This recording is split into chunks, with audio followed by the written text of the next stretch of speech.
It's still not clear who is in charge in Bolivia. President Evo Morales says he's resigning due to what he calls a coup attack that encouraged a wave of violent protests in the country. He says his resignation is meant to keep his political allies from being harassed. Morales has been under pressure since general elections last month.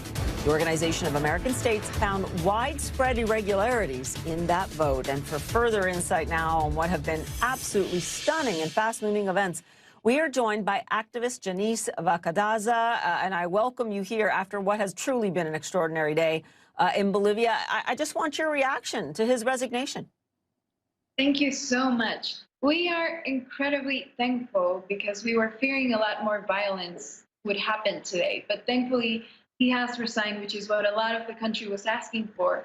And there's also a bit of uncertainty as to who will be the president now. But I think we have come a long way because it's been a long time fighting this authoritarian government. So we're happy to see that we achieved victory, and mainly nonviolently. And you make such a good point there, nonviolent. Do you think that the country is out of the woods here? I mean, the allegations the OAS pressed about these elections were extraordinary in terms of the fraud committed here. You still have to have free and fair elections, right?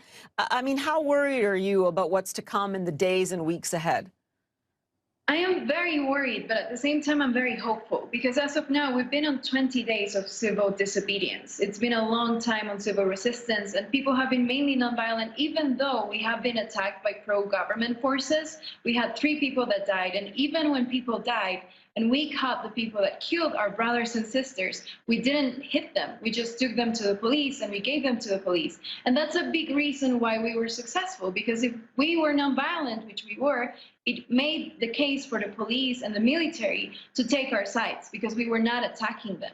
And I would like to make this point very clear. This is not a coup. The military has essentially done nothing, which means that they haven't attacked us. They haven't attacked anyone either. The police have sided with the people. They chose not to repress us. But most of the pressure for Morales to resign came from us, from the people, and even from the people that were supporting him, like the Bolivian Workers' Union, that is extremely leftist. And they also asked him to please take a step away from the government main chair. Tell me, Jhanisse, what's at stake here for people in Bolivia today in terms of what's to come in terms of their hopes for their future there?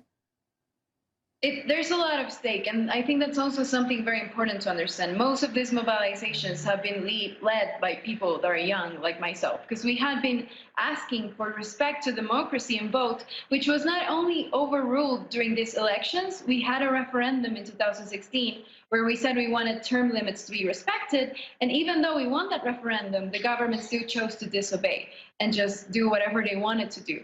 So our futures are at stake because we've been on the street for so long. There's also so much more at stake because the Bolivian government, Evo Morales, he brought a lot of good things for indigenous people. And my generation, we understand that. And we want indigenous rights to be respected and represented in the new Bolivia that we're working on.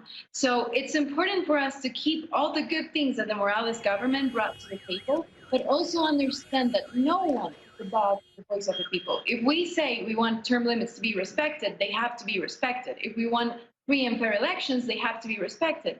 And if we do it through nonviolence, you can't call it a coup. You can say it's nonviolence when Martin Luther King does it in the US, and then it's a coup when people do it in Bolivia. We did it ourselves. This is not a US-led thing. No one taught us how to do this.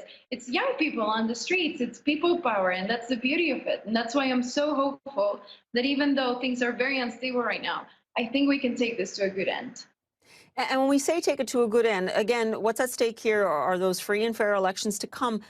Do you want the OAS to get involved? Secretary of State Pompeo has suggested. I mean, what do you think has to happen now? Because I take your point that there were good things about the Morales government, and yet I also say perhaps he hasn't written his political obituary yet. He was quite defiant and, of course, called this a coup attack.